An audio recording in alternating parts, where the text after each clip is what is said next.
Esse é um vídeo voltado para o curso de Geometria Analítica e Álgebra Linear. Falaremos um pouquinho a respeito de somatório, ou seja, basicamente o que vamos precisar no curso. Temos aqui o símbolo de somatório. Sigma, I é o índice do somatório, M é o valor inicial e N o valor final desse somatório. M e N são números inteiros. Podemos somar números reais, funções, entre outros.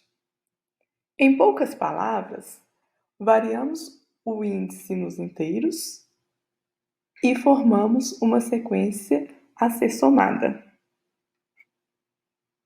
Uma observação é que não importa a variável que você vai usar para o índice. Aqui escolhemos I, mas poderia ser K ou outra letra. Nosso primeiro exemplo, temos o índice I e ele varia de 1 até 4. O primeiro inteiro, então, é 1. A regra é elevar esse número ao quadrado. Assim, o primeiro termo da nossa sequência de números a ser somados é 1 elevado a 2. Próximo inteiro, 2. 2 elevado a 2, mais 3 elevado a 2, até chegarmos ao extremo final desse somatório, que é o 4. 4 elevado a 2. Somamos essa sequência de números aqui. Segundo exemplo é, novamente, o índice I varia de 1 até N. A regra é 1 sobre I. Primeiro inteiro, 1. Assim, o primeiro termo da nossa sequência para ser somada é 1 sobre 1, que é 1. Mas, sempre que estamos falando de somatório, você faz variar o índice e depois coloca o mais. O próximo inteiro é o 2.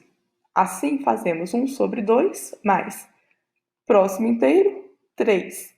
1 sobre 3 mais. Até chegarmos ao extremo final do somatório, que é N. 1 sobre N. O terceiro exemplo, o índice é K, e esse K vai variar de 0 e vai até o 5. A regra é 2 elevado a K. Primeiro inteiro, 0. 2 elevado a 0, mais. O próximo inteiro, 1. 2 elevado a 1, mais. Fazemos isso até chegarmos no último valor de inteiro, que é o extremo do somatório, ou seja, o 5. 2 elevado a 5. Somando, temos esse valor. O exemplo 4, o índice é I, variando de 1 a 4. A regra é A1I, ou seja, vamos variar o índice I do A1I. Primeiro elemento vai ser o A11. Primeiro inteiro, 1. Próximo inteiro, 2. Então, vamos somar mais A12, mais A13, e o extremo final é o 4, então é o A14. Aqui, algumas propriedades do somatório. C é uma constante. Essa primeira propriedade diz que, se a regra é só multiplicada por uma constante, essa constante pode sair para fora. A segunda diz respeito à soma dentro de um somatório. Você pode escrever como soma de dois somatórios. O que vale para a soma, vale para a diferença. E a última propriedade diz respeito a um somatório duplo. Esse somatório é um somatório que depende de I e de J. Não importa quem que você vai variar primeiro, se são os J's ou os I's. Vejamos. Para o primeiro caso, ou seja, uma constante multiplicando a regra do somatório, nós vamos variar o índice e formamos aqui a nossa sequência a ser somada.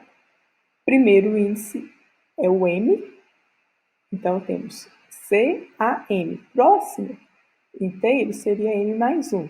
Então, o próximo termo a ser somado é C vezes AN mais 1. Variando até chegarmos no último inteiro, N, ficamos com C vezes AM. Observe que cada parcela da soma aparece o C. Assim, colocamos C em evidência e o que está dentro do parênteses é justamente a soma, que é representada pelo somatório. Uma observação: se tivermos um somatório em que a regra é um AI e um BK, mas o somatório está somente em I, o BK é visto como uma constante. Logo, ele sai para fora do somatório. Agora, o somatório de uma soma pode ser escrito da seguinte maneira: variamos o primeiro I, o I valendo M, então o primeiro termo desse somatório é AM mais BM. O segundo termo é com um inteiro M mais 1. Então temos AM mais 1 mais BM mais 1. Seguindo a variação do índice até o extremo final, o último elemento é esse termo aqui.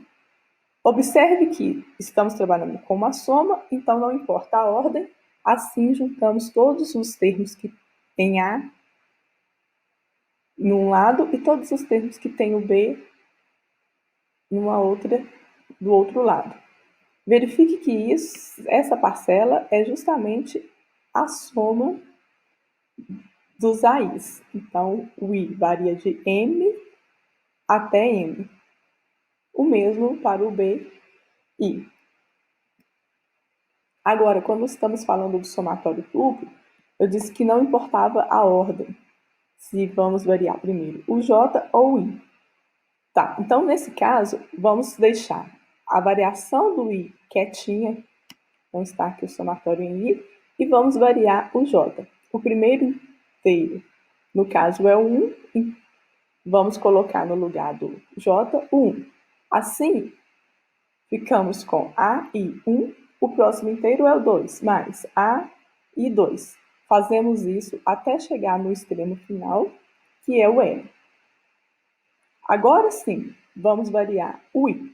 Mas observe que o I vai variar para cada uma dessas parcelas. Bom, para o primeiro I vale 1. Então, para cada um desses termos, nós vamos variar o I sendo 1. Colocamos aqui. E o próximo inteiro será o 2.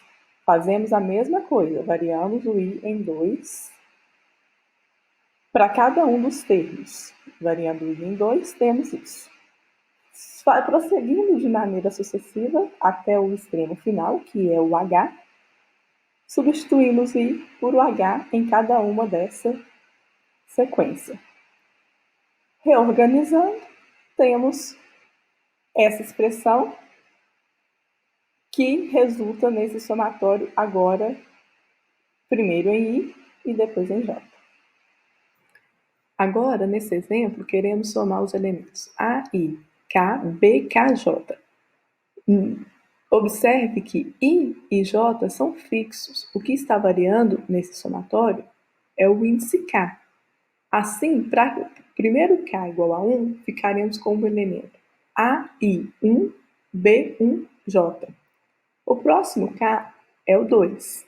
Assim, o próximo elemento dessa soma será o AI2B2J, mais, fazendo assim até chegarmos ao extremo final do somatório, temos o elemento AIPBPJ.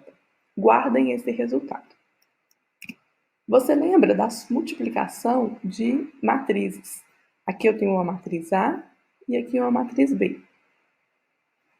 A nova matriz, a matriz C, é obtida multiplicando linha por coluna. Para obter o elemento da posição 1, 1 da nova matriz, nós vamos multiplicar linha 1, coluna 1. Fazendo essa multiplicação, temos essa sequência de somas aqui, que pode ser escrita como um somatório, ou seja, o A1K, BK1. Observe que o I é 1 e o J também é 1 e ficam fixos em toda essa soma. O que está variando é o K. O próximo elemento, o elemento da posição 1, 2, ele é obtido multiplicando a linha 1 pela coluna 2, que nos dá essa soma, que pode ser representada pelo somatório, K variando de 1 a P de AIK, BK2. Obrigada pela atenção, até o próximo vídeo.